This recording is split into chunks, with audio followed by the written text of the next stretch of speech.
Can you hear me now? I think you should be able to hear me now. If somebody could comment before I carry on.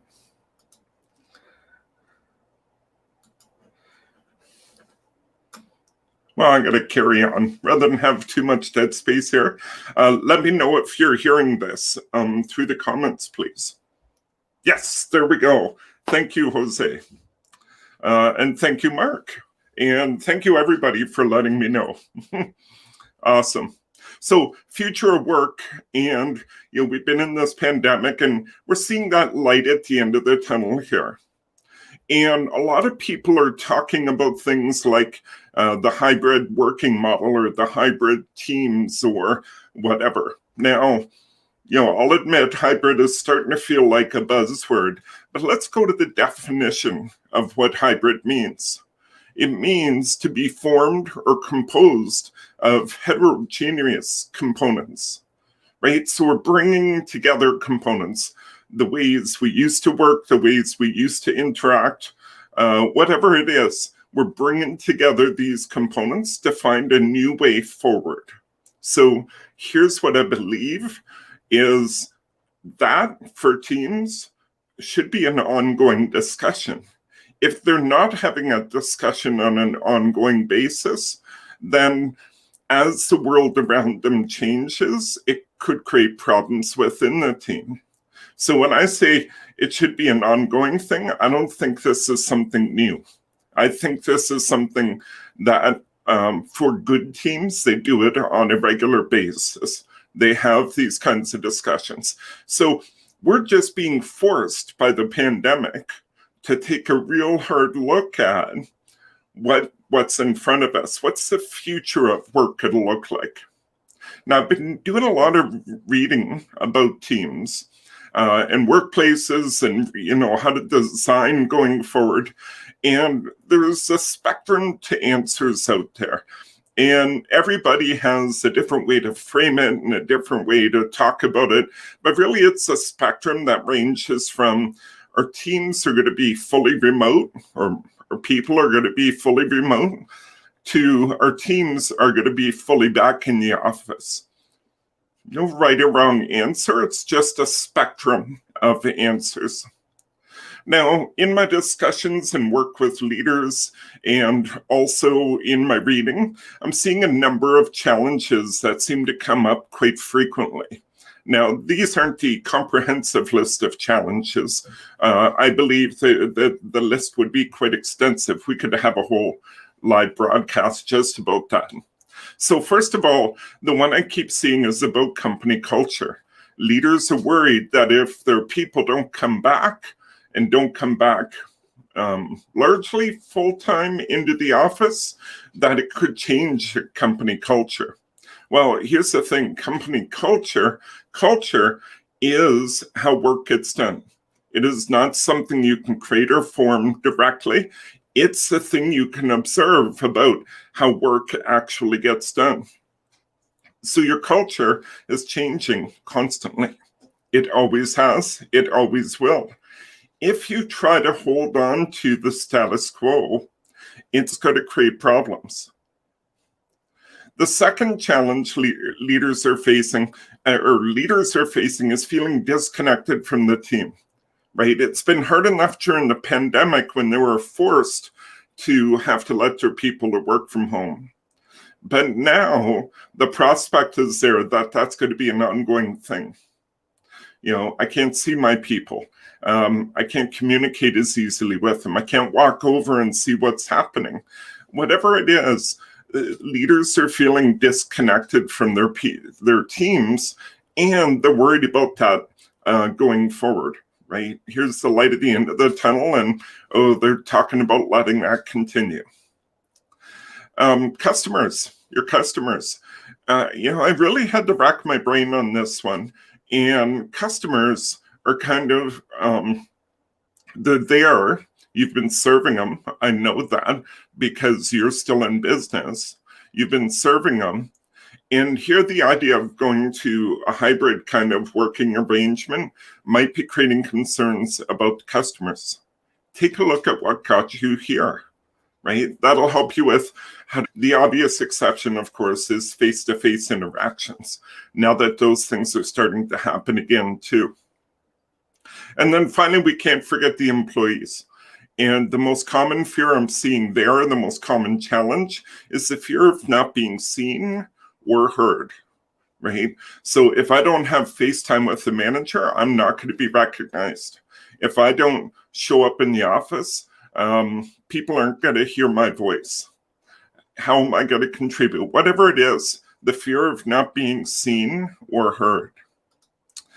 So before I talk about what to do about these things, right, and how to start looking at this hybrid working or hybrid team kind of model, let's talk for a minute about, here's the things that I don't think you should do, right? The first one is force them to come back to the office, right? You have to come back 5 days a week. Now, admittedly, there are some jobs where, yes, they need to come back, maybe an operational type role, whatever it is. There's some kind of need that they have to be in the office, right? Putting those aside, if you try to force them, cajole them, I read an article recently where there's a large number of corporate leaders apparently gaslighting people, trying to convince them it would be a good thing to come back. If you do that, they're going to see right through it. So don't. So watch out for that one, forcing them to come back.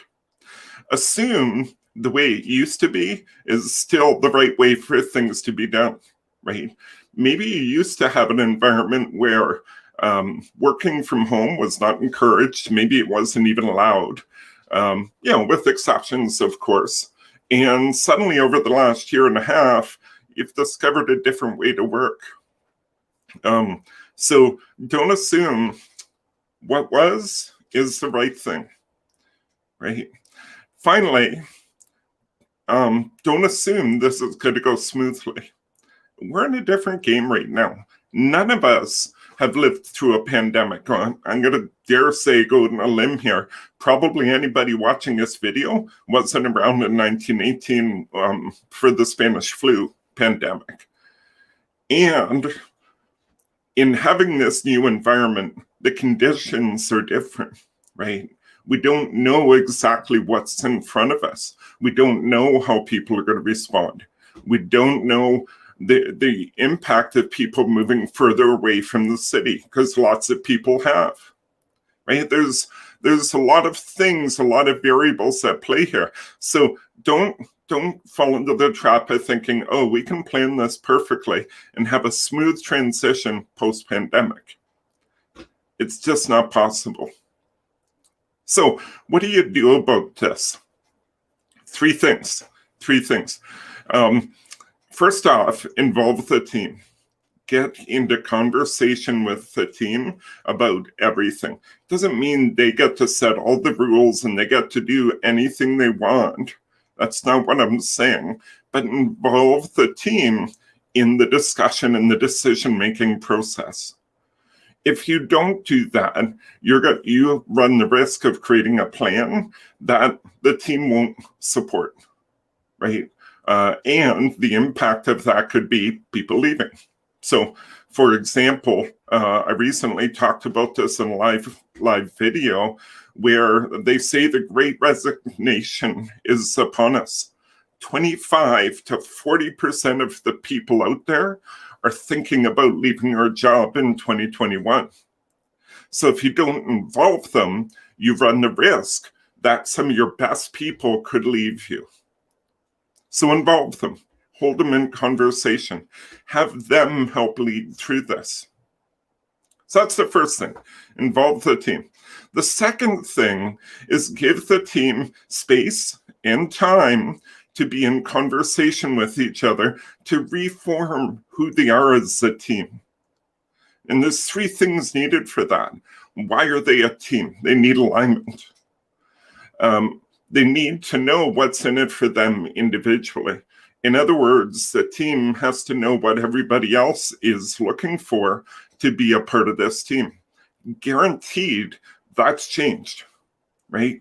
With the pandemic, with the working from home, people are reevaluating their lives. And so guaranteed that's going to change. And then finally, the other thing they need is to have a conversation about agreements, right? How are we going to be together?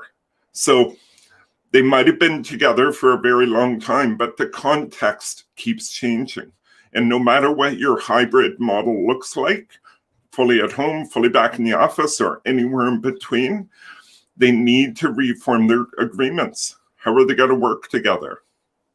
And then finally, be loving, be compassionate, and be forgiving, not just of the team, also of yourself. This is stressful, right? We had chaos coming into the pandemic. We're going to have chaos going out of it when we're reforming, when people are starting to come back. And so be loving, be compassionate with the people, with yourself, and when mistakes are making, be forgiving. In other words, don't create fear because people make mistakes through this, or you make mistakes. It's okay. You'll find the right way forward.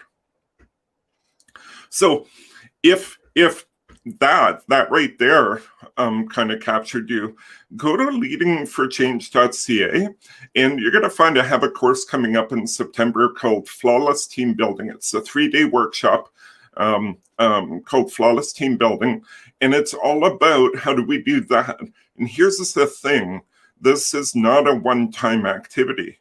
So as you're moving forward and you're trying to figure out this future of work, the team would benefit by doing this team building kind of activity on an ongoing basis, because they're going to learn, they're going to adapt. You are too. That's it. Hybrid teams. It's a new topic that's out there. It's a big topic. Lots of people are talking about it. Lots of people are scratching their head. And if you're a leader and you're struggling with this, how do I figure out my path forward? Or you're confronting fears, right? Maybe something I've said here, like don't force them back to the office, right? That could be more about your fear than anything else.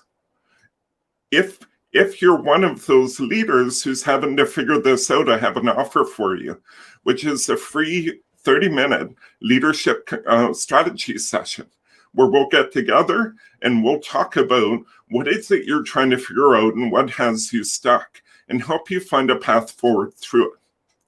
If that interests you, go to leadingforchange.ca to the book mic in the menu, and you'll figure it out from there. Book 30 minutes with me. Let's talk. I want to help you find that path forward that's going to include the team, that's going to help the team become better than who they were before, and that'll be full of love, compassion, and forgiveness when that's needed. So hybrid teams, we all work in them. We always have. We're just putting a label on this now. So let's find a path forward together. For those who were online with me here, thank you. And thank you for letting me know I had silence at the beginning of it. And I look forward to seeing you again next week. Every Thursday, 10 o'clock, I'm going to be doing one of these live streams on something about teams or leadership. And next week, I'm looking to have a guest here too. So look for that announcement in social media soon. Thanks so much. Have yourself a wonderful day.